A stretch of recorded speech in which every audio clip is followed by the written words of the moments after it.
तो यहाँ पर आए हुए लोगों से, तो यहाँ पर बहुजन समाज पार्टी के जिला अध्यक्ष भी आए हुए हैं, तो उनसे मिलवाते हैं आपको और बात करते हैं कि क्या स्वतंत्रता पर अपने विचार रखें।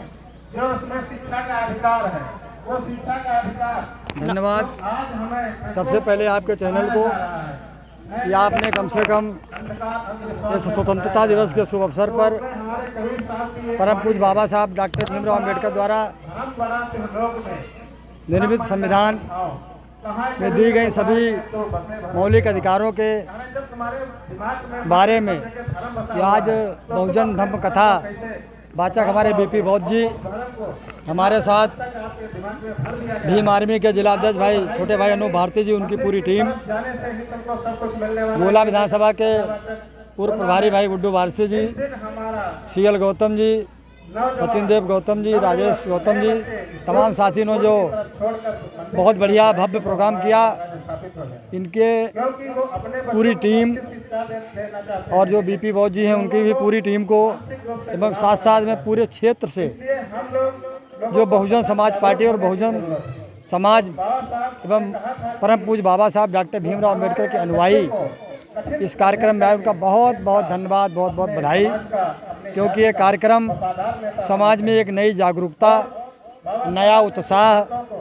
पैदा करेगा और ये नया उत्साह लेकर जब ये लोग अपने गांव जाएंगे, परम पूज्य बाबा साहब भगवान तथागत गौतम बुद्ध और मानवर काशीराम साहब को पढ़ेंगे। अब आदरणीय बहन कुमारी मायावती जी के संघर्ष को याद करते हुए पुनः पूरे जोश से 2024 में केंद्र की सरकार में भागीदार बनेंगे। वो आदरणीय बहन कुमारी मायावती जी देश की प्रधानमंत्री बनेंगी, ऐसा यहाँ आए हुए सभी साथियों का मानना है। 4 बार की सरकार में आदरणीय बहन कुमारी मायावती जी ने जितना काम कराया, मनवादी और आरएसएस के लोगों को वो हजम नहीं हुआ और हमारे लोगों को गुमराह कर दिया। हमारे लोग पुनः सही रास्ता पर आ गए हैं और सत्ता हासिल करने के लिए तड़प रहे हैं कि कब चुनाव हो जाए, घर से निकले और हाथी वाला बटन दबाकर देश में अपनी सरकार बनाने जा रहे हैं। सर, जो है क्या कारण है कि सभी लोग जानते हैं कि हम जो ये शूद्र समाज है 85% है, 85% की बात बहुजन समाज करता है, तो क्या कारण है आज के दिन 15% वाला राज कर रहा है 85%? इसके संबंध में क्या जानकारी? पहले तो मैं आपको ये बात बता दूं, हम लोग शूद्र नहीं हैं, शूद्र नहीं हैं, हम अछूत हैं। शूद्र में ओबीसी आते हैं। शूद्र की परिभाषा क्या है? शूद्र में अगर हम होते तो मेरे हाथ का भी लोग पानी पीते। सुनिए एक मिनट, जब ब्राह्मणों ने 4 वर्ण बनाए हैं, शूद्रों में ओबीसी भी आते हैं, तो उन्होंने बताया, मैं नहीं बता रहा हूँ ना, जो है मैं बता रहा हूँ ना, इसके टिप्पणियाँ कर रहा हूँ कि क्या कारण रहा शूद्र बने। अच्छा, टिप्पणी नहीं करे तो 2 मिनट का समय दो। ब्राह्मण क्षत्रिय वैश्य शूद्र बनाए, परम पूज्य बाबा साहब डॉक्टर भीमराव अम्बेडकर को आपने नहीं पढ़ा है। वो कह रहे थे हम हिंदू पैदा ही नहीं हुए, मैं शूद्र भी नहीं पैदा हुआ, मैं तो अछूत पैदा हुआ। शूद्र में ओबीसी आते थे जिनके हाथ का लोग पानी खाते थे। यहाँ शूद्रों में 2 जातियाँ बना दी, 2 वर्ण बना दिए, एक अछूत एक सछूत। सछूत वो होता था ओबीसी का जो घर में घुस के सब छू सकता था। अछूत हम लोग होते थे तो किसी के दरवाजे पर नहीं जा सकते थे अच्छे कपड़ा पहनकर। वो बाबा साहब के साथ गुजरा है, बाबा साहब ने बताया है, बाबा साहब ने संघर्ष किया है। बाबा साहब ने हिंदू धर्म ऐसे नहीं छोड़ा है। बाबा साहब ने 14 अक्टूबर 1956 को जो बौद्ध धर्म अपनाया है वो ऐसे नहीं अपनाया है। सर, क्या कारण रहा कि बाबा साहब को सिर्फ बौद्ध धर्म ही अच्छा लगा? बाबा साहब का आपने संघर्ष नहीं देखा? बाबा साहब जब पढ़ने जाते थे तो कैसा अन्याय अत्याचार हो। आज अगर ऐसा अन्याय अत्याचार हो आपके बच्चे के साथ या आप मेरे साथ, क्या आप सहन करोगे? लेकिन बाबा साहब ने लड़ाई नहीं लड़ी, कोई लाठी डंडा राइफल तूफान और तोप की लड़ाई नहीं लड़ी। उन्होंने लड़ाई लड़ी पढ़ लिख कर, संविधान में जब उनको मौका मिला। अभी जो स्वतंत्र भारत की बात कर रहे थे, जो स्वतंत्रता दिवस हम लोग मना रहे हैं, ये स्वतंत्रता दिवस के बारे में आप जानते हैं? स्वतंत्रता दिवस में आरक्षण के जनक छत्रपति साहू जी महाराज, शिक्षा की जोत जलाने वाले ज्योतिबा फूले, माता सावित्रीबाई फूले, इन्होंने स्वतंत्र भारत में पहले किया। लेकिन जब परम पूज्य बाबा साहब डॉक्टर भीमराव अम्बेडकर को पढ़ लिख कर भारत का संविधान बनाने का मौका मिला, तो उन्होंने वो जो पीछे हमारे लोगों पर, मेरे समाज पर, मेरे लोगों पर अन्याय अत्याचार होता था पढ़ाई के, शिक्षा के माध्यम से, छुआछूत के माध्यम से, उन्होंने संविधान के माध्यम से सब खत्म किया। और वही पाने के लिए संविधान में जो बाबा साहब ने लिखा है, वही छटपटाहट इन सब नौजवानों में, बड़े बुजुर्गों में ललक दिख रही है कि कैसे बाबा साहब जो संविधान में हमें अधिकार दिए हैं, कैसे उनसे मनवादियों से छीने जाएं। इसीलिए बहुजन समाज के लोगों को, पार्टी की बात नहीं कर रहा हूँ, बहुजन समाज के लोगों को, बहुजन समाज में जन्मे लोगों को ये मनवादी आरएसएस के लोग हजम नहीं कर पा रहे हैं। क्योंकि 4 बार उत्तर प्रदेश में सरकार बनने के बाद उन्होंने मायावती जी का, आदरणीय बहन जी का कार्यकाल देखा कि बड़े बड़े अधिकारी चाहे जिस काट को हों वो खड़े रहते थे और बहन जी मौके पर उनको सस्पेंड करती थी, सजा देती थी। वो अब नहीं चाह रहे हैं, वो अब मनवादी लोग, अधिकारी, आरएसएस के लोग नहीं चाह रहे हैं कि माया बहन जी हमारी उच्च कुर्सी पर जाएं। लेकिन हम सब लोग आप लोगों के माध्यम से मिलकर बहन जी को देश का प्रधानमंत्री बनाएंगे, जरूर बनाएंगे।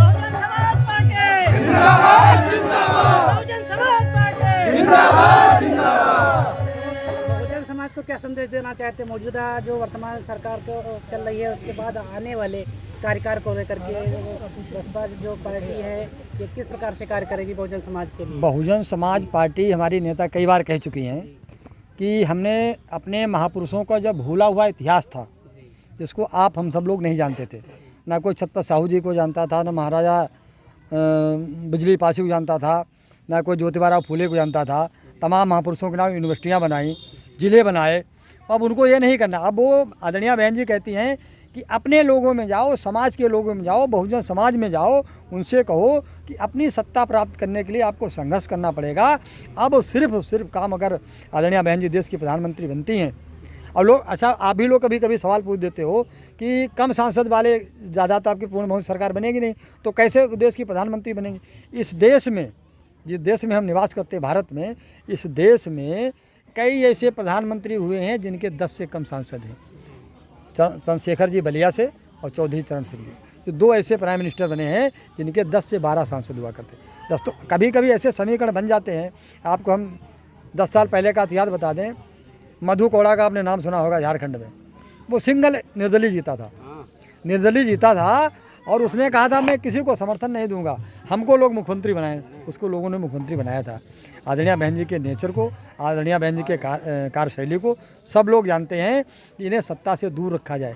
लेकिन जो उनका समर्थक है, जो उनका शुभचिंतक है, उनका अनुयायी है, देख रहा है कि बहुजन समाज पार्टी की सरकार में मेरे साथ न्याय हुआ, हमारे साथ कोई ऐसी घटना नहीं घटी, आज हम लोग मारे पीटे जा रहे हैं, तो आज नहीं तो कल सब एक प्लेटफार्म पा रहे हैं। देखो आप साथ भीम आर्मी खड़ी, पूरे जवान हमारे साथ ही खड़े। यही नहीं, अभी हम लोग मोहम्मदी में जो हमारे वकील साहब हैं, ये भी अभी बखरिया जाट में एक हमारे अम्बेडकर पार्क पर कब्जा कर लिया था लोगों ने। मैं सबसे पहले पहुंचा वहाँ और मैं खड़ा हो गया। जब मैं खड़ा हुआ वहाँ तो लोगों ने भगवान तथागत गौतम के बाउंड्री कर ली, बना लिया। आज मैं अभी पता लगा, यहाँ बैठे थे कि पसगमा ब्लॉक में एक गाँव है मुजफ्फरपुर, वहाँ अम्बेडकर पार्क में ब्राह्मण समाज के लोग कोई मर गया होगा तो वहाँ बाल बनवाने जा रहे हैं। मैंने इंस्पेक्टर से बात की, मैंने कहा अगर बाल बन गए वहाँ तो मैं मंदिर में बाल बनवा दूंगा। तो वहाँ कार शायद रोकने जा रहे हैं ये लोग, जाएंगे हमारे कार्यकर्ता लोग, भीम आर्मी भी जाएगी, तमाम ऐसे। अब आपका मनोबल गिरा रहे हैं मनवादी लोग, पाखंडवादी लोग, आरएसएस के लोग जो माइंडेड है ना, वो घुमा देते हैं आपको, ब्रेन वॉश कर देते हैं। कहते हैं अरे बहन जी ने ये नहीं करती, बहन जी ये नहीं, बहन जी ने क्या नहीं किया। मानवर काशीराम ने अच्छे कपड़े नहीं पहने, मानवर साहब ने कभी जूता चप्पल नहीं पहने, फटे पुराने पहनते थे, और मानवर साहब ने ऐसे समाज को तैयार कर दिया है, ये समाज के पीछे मुड़ के नहीं देखेगा। अब क्यों जी सर, लोगों का कहना है कि बहन जी रैलियाँ नहीं कर रही, बड़ी बड़ी जो पहले विशाल हुआ करती थी, तब क्या कर रही, जो रैलियाँ नहीं हो रही हैं। ये तो आज यहाँ कार्यक्रम जो हो रहा है, इससे पूछिए, बहुत छोटा सा कार्यक्रम है, कितना खर्चा आया है। बहुजन समाज पार्टी पूरे देश में अपनी संगठन चला रही है। बहुजन समाज पार्टी के पूरे देश में हर स्टेट में प्रदेश कार्यालय हैं, प्रदेश प्रभारी हैं, वहाँ बैठे हैं। अगर बहन जी सड़क से आ जाएँ, मोटर कार से, कार बाया कार आ जाएँ, तो ये विपक्षी लोग क्या लिखेंगे, मीडिया वाले तो क्या कहेंगे कि बहन जी रोड पर आ गई। और जब हेलीकॉप्टर से निकलती हैं तो कहते हैं बहन जी ये आसमान मुड़ रही हैं। तो ये दोनों चीज़ें बहुजन समाज के लोगों को समझाना चाह रहा हूँ। बहन जी का संदेश भी है कि इनके पाखंडवादी मनवादी वाले लोगों की बातों को न माने अपनी नेता की बात माने, समय आने पर सही निर्णय और सही फैसला लिया जाएगा और बहन जी रोड पर भी निकलेंगी और रैली भी करेंगी और समाज के बीच भी आने का काम करेंगे। सर, बहुजन समाज में जितने भी संगठन चल रहे हैं बहुजन समाज के, अलग अलग सारे लोग चला रहे हैं, तो जैसे कि कोई संगठन चला रहा है, कोई, लेकिन कार्य सभी का एक ही है। तो इस जितने भी संगठन है इनको लेकर के आप क्या करना चाहेंगे? बहुत बढ़िया आपने सवाल किया। मैं उन संगठन वालों को बहुत बहुत धन्यवाद देता हूँ और भगवान तथागत गौतम बुद्ध से प्रार्थना करता हूँ उनको सद्बुद्धि हमसे ज़्यादा है और आए। बहुजन समाज पार्टी का कोई संगठन चले, बहुजन समाज पार्टी को कोई एतराज़ नहीं है। बहुजन समाज के संगठन जितने चलते हैं, जिस दिन इन संगठनों में कोई निशान लेकर आ जाएगा उसका हम सब लोग पुरजोर विरोध करेंगे। हमारा सिर्फ निशान है हाथी। हाथी के अलावा आप कोई सब बहुत सोसाइटी बना लीजिए, भीम आर्मी बना लीजिए, कोई बनाइए, लेकिन निशान हमारा हाथी होना चाहिए। काम आप भी समाज को जगाने का करते हैं, हम लोग सत्ता प्राप्त करने के लिए कर रहे हैं। तो हमें उस संगठन से कोई एतराज़ नहीं है।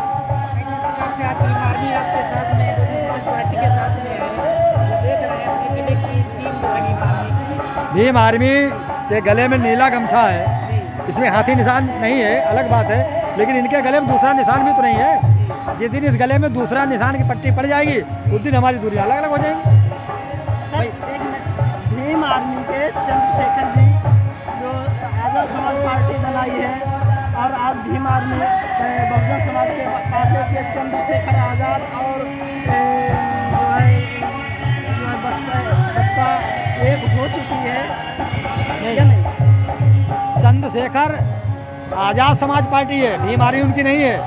पहले तो अध्यक्ष जो है भीम आर्मी नहीं, उन्होंने जब तक भीम आर्मी बनाई तब तक मेरी कोई लड़ाई नहीं थी। अब उन्होंने एक राजनीतिक पार्टी बना ली जिसका चुनाव निशान केतली है, इसलिए हमारा उनका विरोध है और ये भी उनका विरोध करेंगे, ये भी विरोध करेंगे, ये भी विरोध करेंगे। जब तक निशान नहीं था तब तक चंद्रशेखर भाई जब उन्होंने अपना निशान बना लिया, कल वो समाजवादी के उन्होंने अभी दिल्ली में एक धरना प्रदर्शन किया, अखिलेश यादव फोटो सौंप रहे हैं। आपको बहन जी की सौंपनी चाहिए थी, मानवर काशीराम साहब की सौंपनी चाहिए थी, आपको भगवान तथागत गौतम बुद्ध की सौंपनी चाहिए थी। अखिलेश की आपने प्रतिभा देकर क्या संदेश दिया? ये तो आप सवाल उन लोगों से पूछो। भगवान अगर वो कुछ ना कर सकते तो हाथी का निशान है उनको सौंप देते। अगर ये भी उनको अच्छा ना लगता तो भगवान तथागत गौतम बुद्ध की मूर्ति लगा देते। अगर ये भी अच्छा नहीं लगता तो मानवर काशीराम का अपना जो फोटो लगाते हैं तो वो भी दे सकते थे। मानवर काशीराम साहब दोबारा दुनिया में नहीं पैदा होंगे। मानवर काशीराम साहब ने रूखी रोटी खाकर पैदल चलकर समाज को वो मान सम्मान दिया है जिसका कर्जा हम और हमारी आने वाली पीढ़ी भी नहीं उतार पाएगी।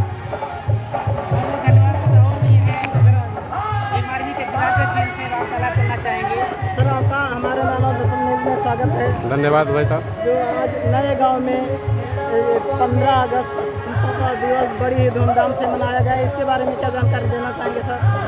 सर ये हमारा राष्ट्रीय पर्व है और इसको हमको पूरे देश को बहुत धूमधाम से मनाने की भी ज़रूरत है और मनाना भी चाहिए। इसमें यहाँ पे कार्यक्रम लगा, बहुत अच्छा लगा, हमको भाई साहब को बुलाया गया।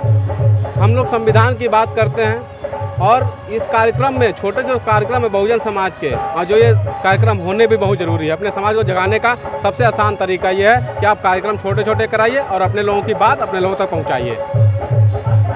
ठीक। तो उसमें आपकी पार्टी संगठन है, संगठन के मुखिया जो चीफ रहे हैं ओल्ड चंद्रशेखर, उन्होंने आज़ाद समाज पार्टी बनाई है, तो आपका क्या विचार है कि चुनाव में आज़ाद समाज पार्टी का समर्थन करना है या बहुजन समाज पार्टी का समर्थन करना है? चलिए बहुत अच्छा है। देखिए बात यह है कि अगर हमको आज़ाद समाज पार्टी का सपोर्ट करना होता तो जिला अध्यक्ष दूसरा नहीं बनता।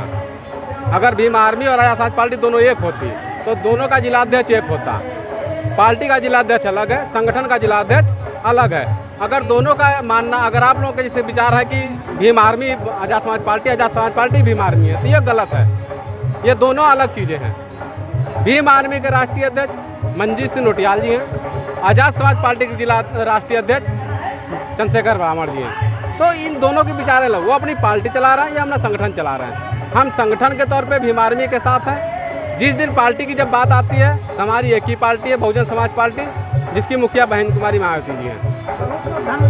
भीम आर्मी जिंदाबाद, भीम आर्मी जिंदाबाद, भीम आर्मी।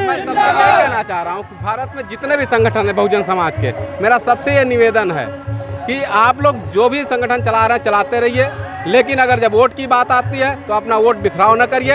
एक ही हमारी राष्ट्रीय पार्टी है बहुजन समाज पार्टी, उसको वोट करिए और हमारी मुखिया को प्रधानमंत्री बनाने का काम करिए। धन्यवाद।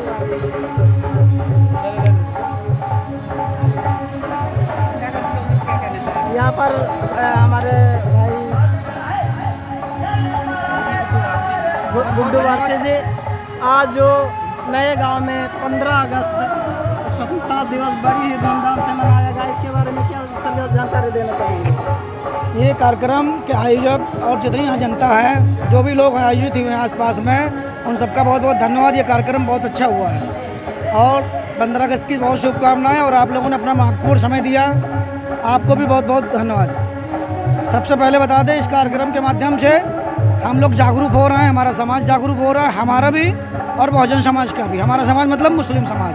छोटे छोटे कार्यक्रम करके हम लोग दोनों समाज को और भी समाज को जागरूक करेंगे और माननीय पूर्व मुख्यमंत्री बहन मायावती जी को फिर से पुनः मुख्यमंत्री बनाएंगे, प्रधानमंत्री बनाएंगे। बहुत बहुत धन्यवाद।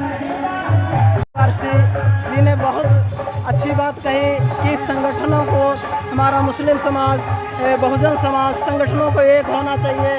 और यहाँ पर ये भी पता चला कि भीम आर्मी बसपा के साथ है और इसमें कोई दो राय नहीं है। आप देख रहे हैं मानव दर्पण के साथ महेश चंद की रिपोर्ट।